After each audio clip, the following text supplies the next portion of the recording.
Hey y'all! New year means new zoo chaos. This is going to be part one of a many-part series where we see if we can survive successfully in franchise mode using only one type of animal. I've seen your requests. Cats only, dogs only, even bears only. Heck, I even have simians on my list. But today, I want to try something really off the wall to get us started off with. The swines. That's right, piggies. Little oink oinks. I love pigs. I even wanted a pet pig, but hubby said no, so he got me a French bulldog instead. I mean, just look at those ears and her happy little snorts that she makes. I mean, she might as well be a pig cosplaying as a dog. Her AKC name is Lady Lunabella Blue, but around here, she's just our doodle bear. Anyways, since this is going to be a shorter video, well, short, look at that, I am going to beef it up by adding some of my building techniques along with tips and tricks in franchise mode so you can all follow along better. Starting with the map choice. This doesn't really matter, just pick whatever you want. Just remember that if it's cold, coffee's your friend, and if it's hot, water's a must. I usually do franchise mode on easy. The extra difficulties don't really add too much to the gameplay unless you really enjoy the management side of the game. Going up in difficulty just changes the guests and staff's whininess, and it also makes it so that way your animals get bored of their enrichment items every once in a while, so you gotta cycle them out. But that's about it. You don't get more money, you don't get more conservation credits, so I usually just leave this on easy. So if you're struggling in franchise mode, put this on easy. I won't tell anyone. Now in the career levels, this is always completed in hard mode. Gotta get those achievies after all. And this zoo under my franchise of Pandora will be called Truffle Shuffle. With the DLCs, there are 6 swine species going into this zoo, so it'll be my first attempt at a micro zoo. Wish me luck. This entrance is not looking too bad. I don't hate it. I learned in my Tundra-only zoo that I am not an entrance connoisseur, so this is going to stay. I'm not even going to move it. I'm just going to roll with the free electricity that we have here. Don't forget to mark your free electricity with your terrain paint tool, so that way you know exactly where your build limits are. And I'm also going to use the terrain paint to kind of blueprint out what I'm thinking for my zoo here. My plan is to have one habitat in the middle. This will be the one and only walkthrough habitat for our farm piggies. And then the half circle around will house the other 5 species to complete our little micro zoo. And after building this, editing Panda knows that this could have went smaller. And I plan on making another micro zoo that has more animals with smaller habitats. I still have habitat blindness because this still all just seems so small to me, but you will see that there is plenty of space for our pigs. Our first new resident in Truffle Shuffle will be the Tamworth pig, a pretty basic pig here that you see on most farms. Oops, did I say basic? I mean, hamtastic. Okay, I'll see myself out now. This first habitat is going to be a walkthrough petting zoo kind of area. First, I'm going to barrier off the area with null barriers to kind of get an idea of the size of what we'll be working with, which is plenty big enough for a walkthrough. Pigs are almost as bad as birds when it comes to breeding, so always build bigger than you think you're going to need, because it'll only be a matter of time before you have 12 piglets running around here. I'm going to first put in the walkthrough habitat gate for the guests and use the null paths on the inside to connect them. Since we're going to be placing hand sanitizer stations, the guests will actually wander off this path, so it isn't necessary to carve out anything intricate on the inside. I battled the path for longer than I cared to admit. Me and the path, man, we've got some beef. But we get there, don't worry. Now that everything is connected and the barrier is down, it is time to work on the barn. And these stained wood panels that are found in the aquatic pack are recolorable. Another reason to get the aquatic pack, y'all. Seriously, it is one of the best packs for builders. I'm going to recolor these to a basic red barn color, and using the grid, I'm going to snap them down in a nice rectangle. Here on the side, I'm going to leave a nice large opening because I want to build like kind of stalls in this area for the pigs to come right up to the fence, right out here. And using the grid helps you make these simple shapes easy to place down, and later on, putting the roof on, you'll thank yourself later for using the grid. The grid is your friend. Use it. I'm going to add a concrete floor, and by holding shift, I'm going to lower the ground to just barely peeking out. That way the guests' feet don't phase through too much. Gotta keep that illusion of realism alive after all. Once you place more than one, you can highlight all of them, use Control D for duplicate, and it'll stay on the same level as the rest, which makes it easier to fill in the rest of the space. With the Tropical DLC, I'm going to be using the wood beam square painted because these are also recolorable, and I'm going to use these beams to add some accents around the barn. Painting them white, I want to add these to all of my corners and to outline all of my opening areas. Don't forget, once they're placed, you can highlight them again, use Control Control-D for duplicate, and move them back a bit too, so that way you can line the inside of your barn as well. Now, I'm not going to show you placing every single one of these beams. I think you get the idea. So here's the fancy cut to finish the accents to the barn. See, look how much more barn-like that looks. And I actually love it. Now go out there and build your own barn. You know how now. For the fence, I'm keeping it simple and just using the rustic picket fence from the Barnyard Animal DLC. It is simple, it's easy, it works for what I need right now. And this fence can go right up to the path. There is no need to use a double fence for visual appeal. Double fences are actually never needed. I just like to use them sometimes to poke at realism. I'm also going to be using the rustic wood fence from the same pack to make stalls for the barn. Small things that are not needed but really help bring your builds to life. Again, attempting to poke at realism here. Now line your whole habitat with fencing for the barrier, and I am going to do that. Just give me a second. See, just like that, chef's kiss. Simple but effective. That is all we can ask for, really. I'm going to work on habitat items. Since some of these enrichment items are very big, I want to make sure that we have room before we add our rocks and plants. And the first thing I'm going to add is our mud pool. By holding the shift, we can sink it down into the ground just a little bit. Since the ground likes to flatten around it, we now have a very shallow pool all around our mud pit, and let's fill that with water. And let's make the water nasty and muddy looking too.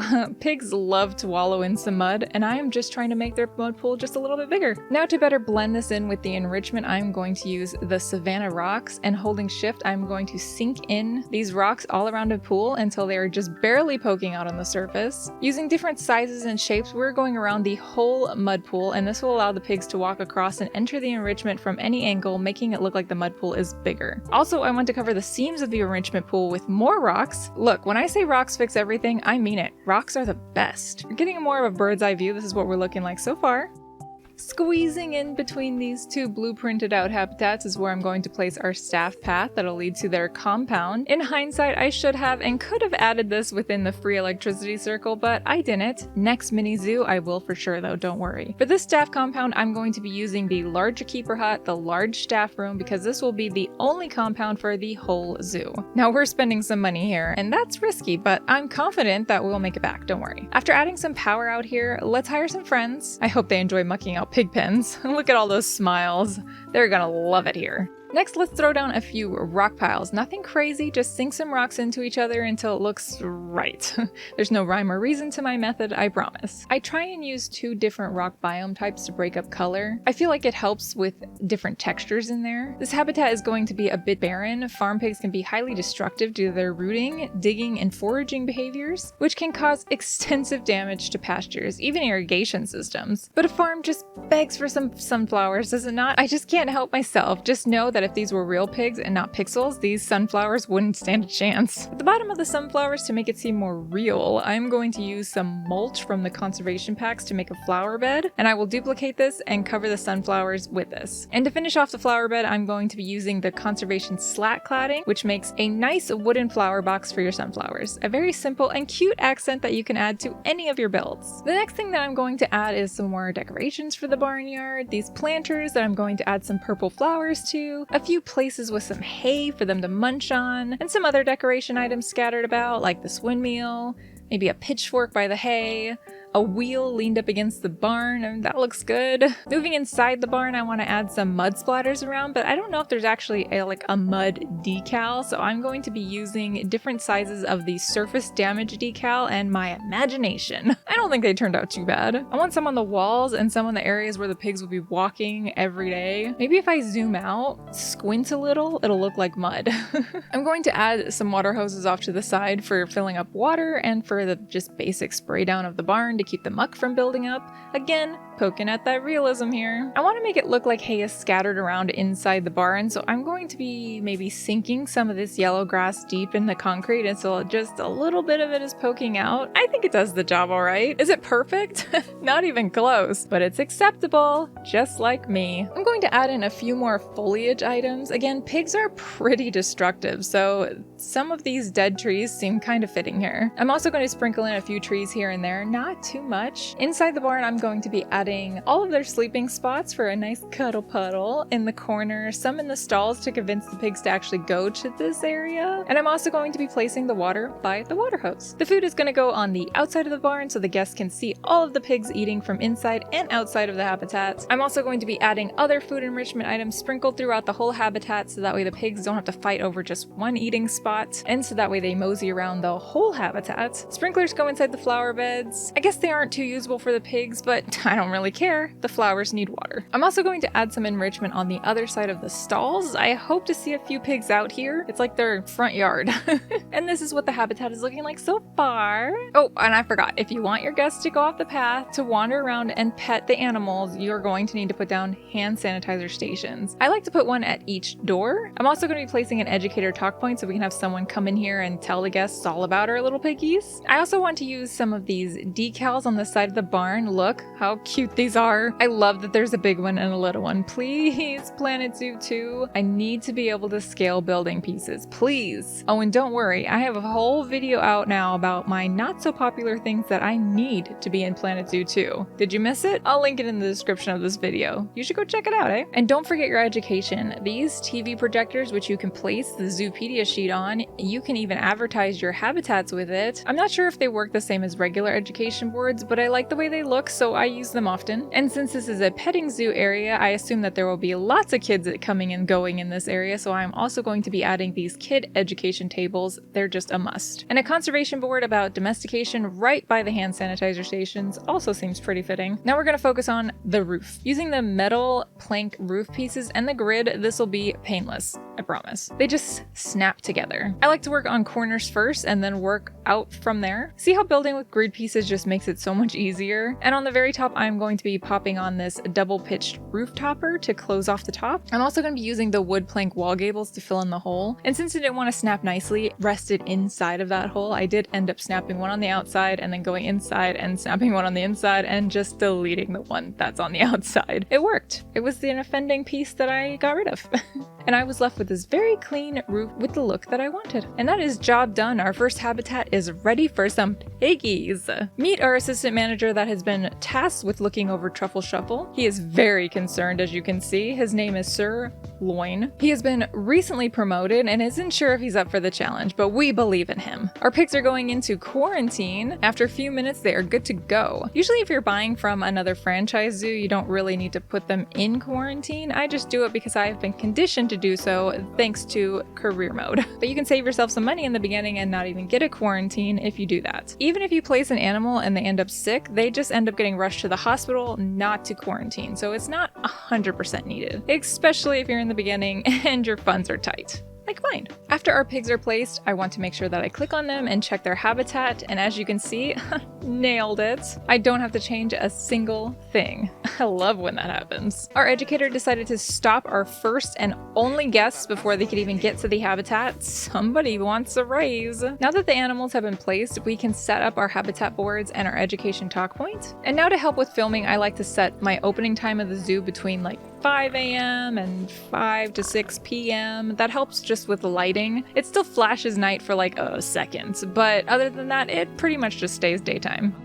Meet the Tamworth, aka the ginger pig, one of the oldest, purest pig breeds. Originally from Staffordshire, England, the russet coat isn't just cute, the color helps with their sun protection while they're out roaming. Tamworths are built for pasture life. Long, lean bodies, upright ears, and a serious snoot for rooting. They're famously hardy for cold weather and thrive on foraging. They're smart, they're curious, they're quick to learn, and rarely couch potatoes. Expect constant snuffling and exploring. Sows are attentive moms with strong maternal instincts, and the breed's overall good temperament makes them a favorite for small farms. Despite all those charms, Tamworth are still considered a heritage breed and need conservation attention in some regions. And another fun tip, if you didn't know, placing a habitat camera in your habitat is a fun and easy way to get marketing points. Just one habitat camera will give you half a star towards your marketing for free. So if you place one in every one of your habitats, you soon won't even have to pay for any marketing campaigns at all.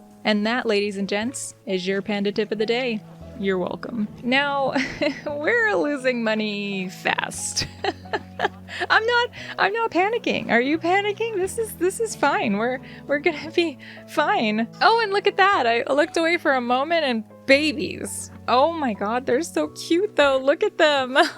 Okay, I might want a pet pig again. North Sulawesi Barbarossa shall save us, and I hope I said that right. And I shouldn't have went so ham on the first build. Get it? Ham? Because they're pigs. Anyways, first things first, we need some money. So I'm going to actually sell my quarantine and my vet surgery, and we'll get back about 6,000, which is more than enough to slap down some temporary barriers, a few enrichment items, just to get some more guests through the turnstiles. Remember, you can always go back and beef up a habitat. You don't need fabulous right off the bat. Don't forget to add in some windows for your guests to see if you're using the in-game barriers. And oh my god, I forgot donation bins. That's why we're floundering. Okay, kidding. Tamworth pigs and donation bins are not enough to save this sinking ship, but donation bins are very helpful. They can help at least fund your food costs in the beginning of your zoo endeavor. I'm going to quickly place a few enrichment items here. This is the saddest habitat I have ever put an animal in on this channel. I'm so sorry, Barbarossa. After placing them, the terrain is all wrong. But if the terrain paint is the only thing that they're complaining about, then that is a win for me. A few tweaks here and there, and that'll fix that right up for them. We're very much in the green again, so phew. And I do see my vet running around down there with a box in his hands, so that leads me to believe that there is a pig that is in need of the vet. Let me just place that again. And I see concerned Sir Loin is still, concerned. For your ticket price, you want to make sure that your guests are saying that the price is fair. And that means that they are neither mad nor happy about the price. They are content to pay it. Oh, and look at Mama sharing watermelon with her babies. That is so cute. I did find a male Barbarossa, so hopefully we will also start seeing some of their babies around here too. But for now, I'm going to let the zoo play out and see if we can gather up some more money for some more creative fun. Alright, 1 year later and we were now sitting at just over 15k. It's a perfect amount to go in and redo our Barbarossa habitat because look at it. It's such an eyesore and so sad compared to our walk-through petting area that we have going on over here. Let's fix it. First, box up your animals. Even though we're going to be staying in pause mode, box them up anyways. Change the wooden barrier to a null barrier and stretch it back closer to the path. The barrier we make is going to be just on the inside of the null barrier. I'm going to be using the one-way glass panels and one of my favorite logs to make a custom barrier. I'm going to use Control X to stagger the height of them across the entire bottom of the glass. And after I got them all placed, I'm going to select all of them, merge them into a group, use Control X, and that is going to duplicate them and put myself in advanced movement. So I'm going to pull them up and use them as the top barrier as well. Then we're going to select everything and merge it all together into a group so that way it's easier to move around. Again, we're going to use Control X and then I'm going to hit M and that'll allow me to have more free movement. And then I'm going to be using Z to spin it around to a better place. Now, since I have used Control X to duplicate, it's going to keep putting me in advanced movement. So I'm just going to keep using M to give me back my freedom of movement. You could just hit Control D for duplicate, and that will not stick you in advanced movement every single time, but I'll demonstrate this later. And that is our guest fence placed. For the back wall, I'm going to be using this rock wall that I found on the workshop by this creator here. And they have these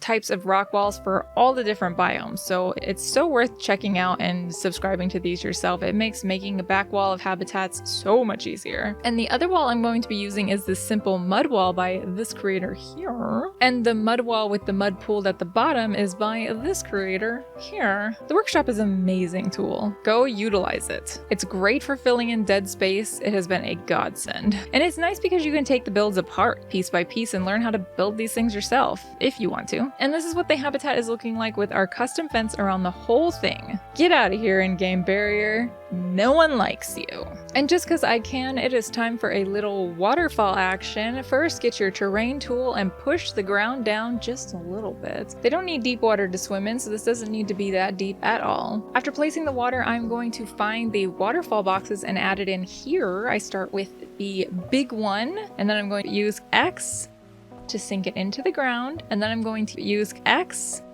to sink in a smaller one on top and then another smaller one next to it to kind of create a 3-tiered waterfall. I like to angle them a little bit so they're different from each other, so it looks more nature made and not so much panda made. Now I'm going to use rocks to blend this in. Now you can use pre-made rock formations like this one here that I have found on the workshop. It is one of my favorites. Or you can use nice big flat rocks for whichever biome that you need to match it with. Sink these into the waterfall base, and after the base is covered, use different sizes of rocks to fill in empty spaces. I also like to sink some rocks inside where the water is falling. Kind of breaks up the water a little bit. There, not too hard. Now I want to have some rocks around the watering hole as well, so I'm going to again sink rocks into the ground so only little bits and pieces of them are sticking out. I am petitioning for smaller rocks. It just needs to happen. For reals. Just keep sinking rocks around the rim of the water until it looks the way you want it to look. I'm going to add some lilies to the water hole. I love lilies. They really add something to your water builds. They really do. Then I'm going to dot some palm looking trees around the back wall. Most of your large foliage you want to try and keep in the back so that way you don't block your viewpoints for your guests. And at the base of the tree I like to add smaller foliage or buffalo grass. It really helps to kind of hide the trunks to make them not just look placed there. And along the guest barrier I'm going to place some small shrubs. Again, I don't want to block the view, but I also want to add a little bit of color to this habitat. And there you have it, a new fully customized habitat, and we're still sitting pretty on our bank accounts. I call that a win. The North Sulawesi barbarossa, literally the pig deer, looks like a creature that the art team forgot to finalize. Those upper canines actually grow up through the snout and curl back towards the forehead. Wow. While the lower ones sweep upwards, more in display than a weapon, and they're surprisingly fragile. You'll see males square up like this, rearing, jaw wrestling, and trying to hook or shove rather than gore. They mostly ritualize sparring for status and access to the females. And barbarossas actually don't root too much. They browse for fruit, leaves, and even invertebrates, and can even stand bipedally to snag lower branches. Their weird, multi-chambered stomach helps ferment tough plant food. And babies are a fun curveball. No wild boar stripes. Piglets are actually born plain brown, usually just 1 or 2 per litter too. And they're up and trailing mom fast. In the wild, habitat loss and hunting keeps them listed as vulnerable. The next habitat is going to be our one and only multi-habitat. 2 of our pigs get interspecies enrichment, and that is going to be our common warthog and our red river hog. I feel like one of these guys is more African grassland habitat, and the other one would like more of a lush, temperate habitat with water. So let's maybe split this habitat and make both. First, as always, let's use our null barriers to map out our 2 habitats. See what I mean when I said I could have went so much smaller? For the back wall, I'm going to reutilize the same rock wall that we already used, and I'm also going to be placing a half wall to kind of give a visual for the habitat divide that will be happening here. On the more warthog side, I'm going to be using those same mud walls to make the rest of the back and side wall for this habitat. I'm just going to be going back and forth between the 2 to give the walls some variety to help break up the sameness of it all. Switching to the terrain tool, I'm going to raise up some of the terrain on the red river hog side. I really need to use different heights since I'm so bad at just building flat. New Year challenges, right? And on the warthog side, I'm going to be using the roughen terrain tool to try and make some interesting textures in the sand. And for the guest wall, I'm going to be using the mud wall, and I'm going to delete the inside of the wall and just keep the 2 ends. And then I'm going to fit in a pane of one-way glass. I'm going to scoot this edge of the wall closer. And then I'm going to duplicate one of these pieces and sink it down to make the floor of the fence. And I'm going to use some rocks that are very similar in color to kind of hide the glass seam at the top and to hide the flat top as well. I'm going to merge that all into a group and ignore that fine. Nothing to see here. Poor concerned sirloin. He's sweating over there thinking he needs to put his hoof down and start firing people. Now after placing that where I want it, I'm going to use Control D to duplicate it. As you can see, it put my wall back up all the way to the surface. Just place it one more time where you want it and then hit Control D and it'll keep it on that same level where you placed it. So it makes it so much easier to place and use Z to rotate it and kind of finesse it where you want it. After putting the whole fence in, I'm going to remove a few of these pieces and add a full mud wall, and this is where our donation bin and education board for each of our animals will be placed. Stepping back, this is what we're looking like so far. Next, I'm going to be adding another waterfall, very similar to what we just did in the other habitats, just a shallow pool and some of the boxed-in waterfalls. I do like using the rocks with the moss on them. To me, it just makes sense since like algae grows in moist environments. I'm going to be using the same tactic as before, just using the big flat rocks to cover the waterfall frame and then sinking more rocks on top and on the inside to give it more of a dynamic texture. I'm also going to be using some rocks to form a bit of a bridge for the pigs to run across. And on the warthog side, I'm going to be just sinking rocks together until it looks like a nice rock formation. Again, no skill needed here. Mix and mash rocks together to help define the different textures of them until it just looks okay. For plants, I'm going to be using more of the tropical looking plants near the back wall of the water side of the habitat. We love a nice palm tree moment. And on the more dry African desert side, I'm going to be adding some cactus and this large tree in the back. Not much is needed here. Back to the water side, we need lilies in the water. And I love these ones. These ones are definitely my favorite. I'm going to add some small flowers to the base of this tree to again hide where the trunk meets the ground. And I'm going to spread some buffalo grass out from the watering hole. You can never have too much buffalo grass. Oh, and on the other side, I'm going to make sure to switch to the more yellow buffalo grass since it's a bit drier over here, but same thing. Place those all along the base of the tree, and then I'm gonna make just this random patch of buffalo grass over here. I don't know why. Pop down your habitat items, make sure they are placed across the whole habitat so that way they visit both sides equally. Common warthog, Africa's scrappy lawnmowers with an edgy mohawk. Those warts on their face are actually thick pads that can help shield during tussles, while upper and lower tusks constantly sharpen against each other. And their feeding posture, they kneel down on calloused wrists to graze on short grass, so they basically have built-in knee pads. And when spooked, they take off at 30 miles an hour, tail straight up in the air like a flag. They dive into burrows backwards, so that way their business end is face out. Families form sonders, mom with piglets and sometimes aunties, while adult males go more solo, meeting at water or grazing sites. Piglets can run within hours of being born and learn fast which burrows are safe, and the mom will shuttle between the dens to dodge predators. Red river hogs, flaming orange coats, black saddle stripes, and those fabulous white ear tassels they flick around like pom-poms. They stick to rivers' edges, swamps, and thick forests from west into central Africa, foraging at dusk and night. Listen for constant grunts and squeals from their family groups because they talk non-stop while rooting for fallen fruit, fungi, insects, even eggs. Spores sport facial shields and small tusks. They'll bluff, circle, and clash heads to defend mates or food. Newborns arrive in striped pajamas, brown with cream bars for camouflage that fade to orange as they grow. They're excellent swimmers, champion diggers, and A+ seed dispensers after fruit fests, if you know what I mean. When alarmed, their tails go up and everyone bolts as one. Then they freeze and cover, ears twitching. They're tough, social, and they're killing it in the style department. Ooh, and guests are complaining about the ticket price. Well, let me just change that up right now. Remember, the key to the sweet spot with tickets is you want to raise your prices until new guests that are entering says, the zoo ticket price is fair. That's how you know you are maximizing your profit without pissing off the masses. So our second to last swine will be the collared peccary, and these little cuties are pretty widespread through tropical and subtropical regions of South America. So because of that, I'm going to be making a habitat very similar to our Red River hog side and give them a bit more of a lush backdrop. And to do that, I'm starting off with our mud wall, and then I'm going to take a minute to be amused at the fact that my staff now have to squeeze between these two walls just to get to work. But of course they do it with a smile, don't they? Yeah. They want that raise I promised them. I'm also going to be using the same rock wall from our backdrop here. We love uniformity almost as much as we love squared off straight paths. Now that the wall is all put up, I'm going to be using the terrain tool to just kind of pull up some of the terrain and attempt to give myself some more depth and life to it. Again, this year I want to try and challenge myself to use more layers in my terrain than I have been. And because of how much I just love the pathing tool, I just can't wait to make this a more complicated mess than it needs to be.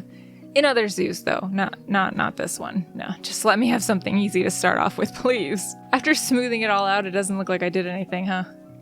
Go figure. For the fence, I'm going to start by using the wood beam square from the South America pack, I believe, as my foundation. And then I'm going to go in with the wood beam thin pieces to make my fence with it. I then used a couple of rope pieces to make it look like it was actually held together by something. Totally optional, but it's the little things that help sell the illusion. And last, I went in with a mesh fence panel to put in that big opening of the fence to allow for max visibility for our animals, but still keep them contained. After the fence was done, it was time to merge it all together into a group and duplicate it to line the front of this habitat. Remember, Control D gives you all the freedom of rotation with Z to move your creation, so you can just follow the path perfectly. And this is what it looks like when you're all done. You still with me?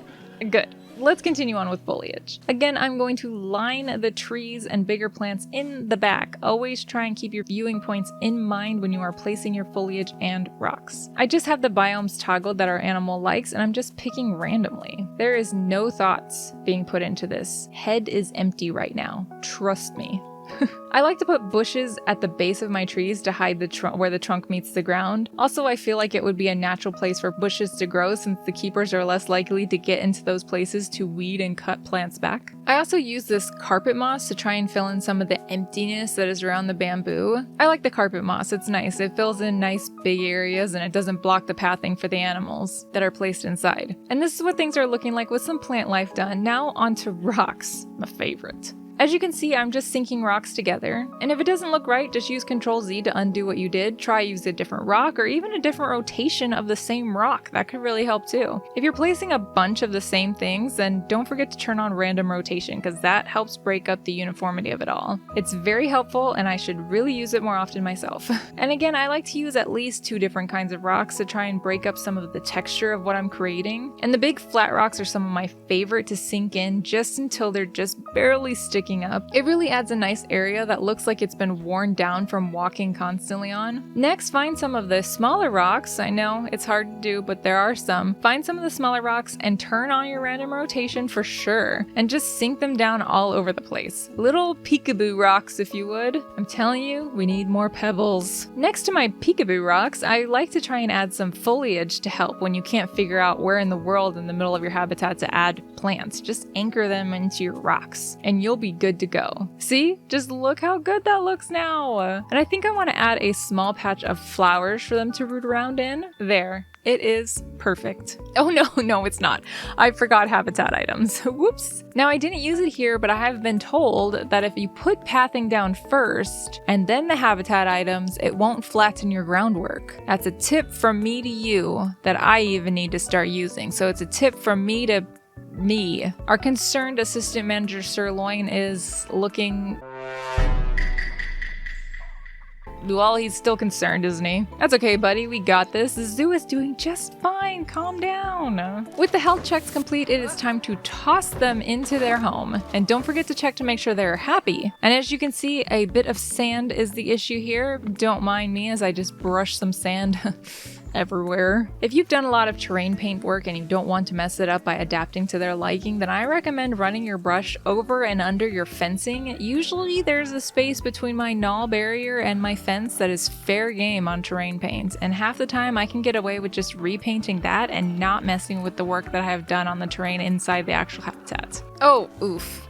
They also need a heart shelter put in. Okay, that won't be a problem. Again, I'm going to toggle the South American DLC and use the thatch roof pieces, use advanced movement to drag it up, and now I'm going to use another flat roof piece to attach to this one. Now that is going to make a grid, but as you can see when I'm on the grid, the second piece does not quite match the way that I want it to on the other side, so I'm going to attach it from the grid. I'm going to line it back up with the piece that I've already put down using advanced movements, and I'm going to then just drag it across. Now that I have this, I'm going to use some of these larger bamboo beams to make the structure not look like it's just floating. It's simple, it's quick, it's nothing fancy, but it works.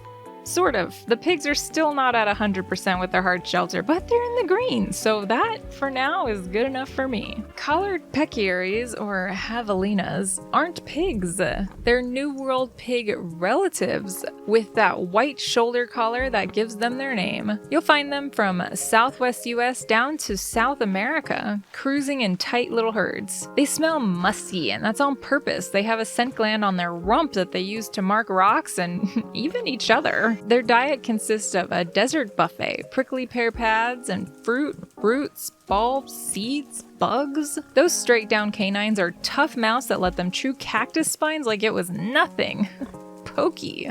Oh, talk about like just eating toothpicks. When spooked, the herd brustles up and clacks their teeth. They also may short charge while adults will ring the babies, which is usually twins. They're tough, social, and perfectly built for heat.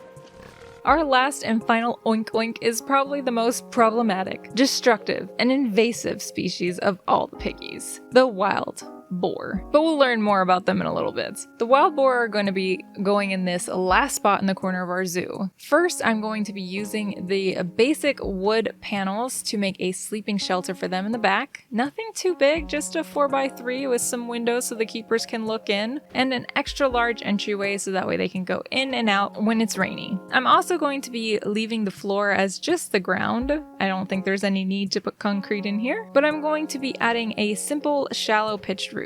And as you can see, the roof is not wanting to behave with me. The snapping is not snapping today. So if you too are also struggling with this issue, fear not, for I have a fix for you.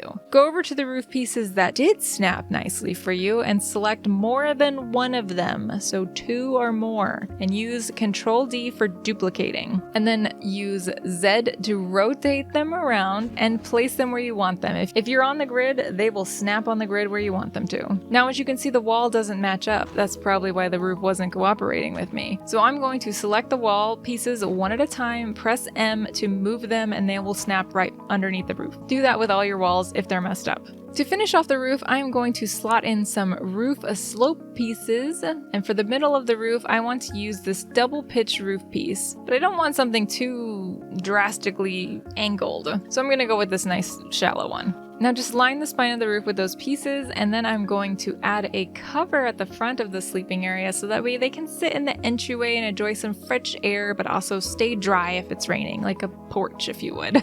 I'm going to use a quarter wall and a wall gable to fill in the space under the pitched roof. Now using one of the East Asian unpainted timber logs, I'm going to help make this awning look like it is not floating. Any log or beam would work here. Just give it a little bit of structural support. Again, poking at realism here. Now for the next part, I'm going to copy and paste our mud walls to make our back and side walls. Nothing crazy. I don't think I need to show every single wall getting placed. We get it. And this is what we're looking like right now. Oh gods. Oh, lag. Maybe I better save it. I'm going to try something a little different for the fence, but still very simple, don't you worry. First, I'm going to grab the conservation slat cladding, and I'm going to use advanced movement with X, and then with angle snap on, I'm going to stand this up 90 degrees. So here, this will be the foundation of our fence, and look, it already looks like fence-like. I didn't have to do much. Next, I'm going to use the beams that come with this same pack, and if you place it right up against your fence, then it will stand up just the way you want it. Again, use X to enter advanced movement, and since I am in advanced movement, I can freely switch out my pieces and it'll stay here, so I'm going to actually use a smaller one because this one's huge. I'm going to push that into the fence and move it over to the end. I'm going to use Control X now to duplicate it, and I'm also going to be keeping myself in advanced movement that way, so that way I can just slide it over to the other side. Then one more added in the middle, or at least, eyeball middle. I'm not busting out a ruler or anything here. We're going to exit out of our advanced movement and select all the pieces so that way we can merge them into a group so it's easier to move around. Now just place that all around your guest viewing area using both Control D for that basic duplication, and then you can use Z for movement, or you can use Control X if you want to duplicate and stay in advanced movement. It's really, the choice is yours. And this is what the pen is looking like with all the walls and the viewing area fence installed. For these guys, I want to make some water pools, not a river or a lake or waterfall like we did with the other pigs, just an area where the pigs have rooted or walked around so much that the earth has dipped and rainwater has pooled in those areas. So I want to push the ground ever so slightly because I want the boars to still be able to completely walk through these areas. I don't want them to be swimming at all. And there we go. Kind of like that, sort of. I'm going to remove the water and smooth out the edges a bit so they're not so sharp. See, I think that looks really good.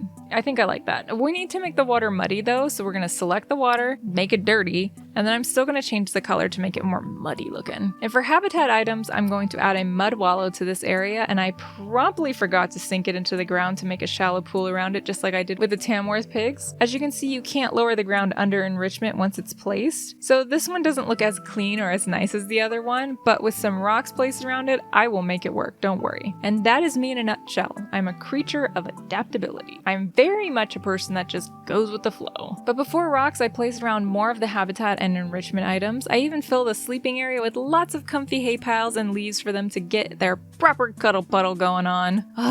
I love cuddles so much. After selecting the proper biome for our wild boars, it was time for rocks and foliage. And starting off, I'm going to cover the seams of our mud wallow, and then I'm going to sink and place rocks all around the wallow and this whole mud area. Honestly, I'm even going to add a rock or two that they could walk across. Don't be afraid of using rocks. You are not using too many rocks. You actually need more rocks. Use shift, sink them into the ground, stack them on top of one another. Trust me, it will look good. See? Look how much better rocks make everything look. Since these guys are so destructive, I'm going to place several stripped and dead looking trees in the back of the habitat, along with some alive and full versions of the same tree. A couple of stumps will finish off the foliage area. Then I'm going to use a mix of buffalo grass at the base of the trees. I'm sure in real life they would have rooted all of this away, but it just feels so wrong not to have some buffalo grass here. And while the wild boars are in quarantine, I'm going to finally spruce up our staff area. I can't leave this zoo with the buildings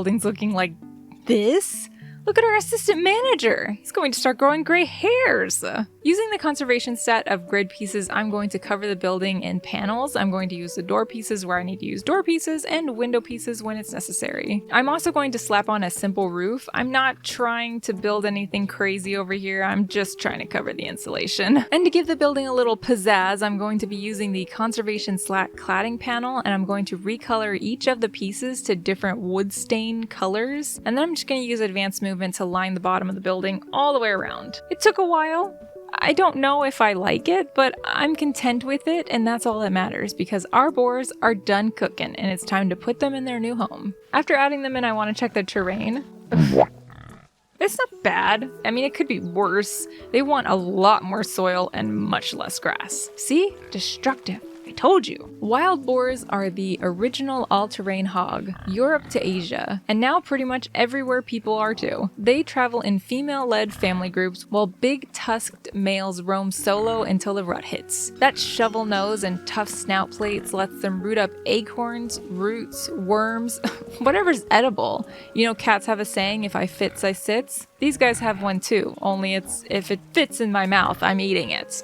These piglets also show up in their striped pajamas, perfect for camouflage. Boars cool off by wallowing in their favorite mud holes, which can also smother parasites. And when spooked, they explode into the brush and hide with a grunt and a flash of tusks. And built for trouble, they are known as the invasive wrecking crew. They breed fast, 2 litters a year with the right climates. They root up wetlands, farm fields, outcompete native wildlife, and raid ground nests. With very few predators and plenty of food, their numbers spike fast. And they also spread diseases to livestock and other pigs. With our last swine in, our zoo is doing great, with guests again complaining about the prices being too low, so let me just hike that up a little bit. Research is still researching with our colored pecuary, Red River hogs, and now our wild boar is not yet finished. I'm gonna let the game run for a little while so we can finish off the research, so why don't you enjoy these clips of some of our babies while we wait.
there we go. It took a couple years, but our vets are finally done with all of their research. For all of our residents, our zoo is doing fantastic, even though all we showcase is some swines. Our last year profit was just over $25K and our reputation is at 4 stars. This will keep going up too, it's just gonna take time and I don't really want to stick around until everything's at 5 stars. It's all in the green and that's all that matters. Okay, so the guests want food and drink, but I didn't leave space for shops. I don't know what to tell you. You're kinda SOL. Leave me a bad Yelp review. I don't care. Welcome to Truffle Shuffle. Please don't mind the smell. Who would have guessed that we would have a full-on successful franchise zoo with just 6 of our swine friends? I didn't. I was sure the zoo would fail once the money started sliding downhill quickly after that first habitat was put in. And I would be lying if I said I wasn't sweating with that one. Just like our Mr. Sirloin over there. But we didn't. We made it. It's fine. I hope you enjoyed all the tips and tricks and the more tutorial aspect this video ended up taking. I want to hear all about your builds too. I love reading and responding to all of your comments. And if you have any tips for me, I'm all ears. I might forget them though. I do have Swiss cheese for brains, I swear. As you can see, nothing in this zoo was complicated or overly decorated. Perfectly achievable for you too. So go on, get out there, make your own pig zoo too. Or birds only. Maybe even exhibits only. I feel like that one will be like a given because exhibits are like money printers. And butterflies, bats, beetles, they all print money, I swear. So if you are ever struggling with franchise zoo, just get yourself one of those. 6 swines, 1 micro-ish zoo. We could totally go smaller, by the way. Babies everywhere, and I do mean everywhere. Our research is wrapped up. Assistant Manager Sirloin might resign, but I won't, don't worry. I need to dust off the old wheel and start another RNGesus zoo. There's still plenty of animals that need homes. So if that sounds good to you, then like, subscribe, sound off in the comments section. Let's chat. Thanks for hanging out with me today. I hope we can hang out again, and I will see you on the next build. Bye! I still can't believe how many babies these guys all had in one go. Oh my god, there's like 12 of them now. It's crazy.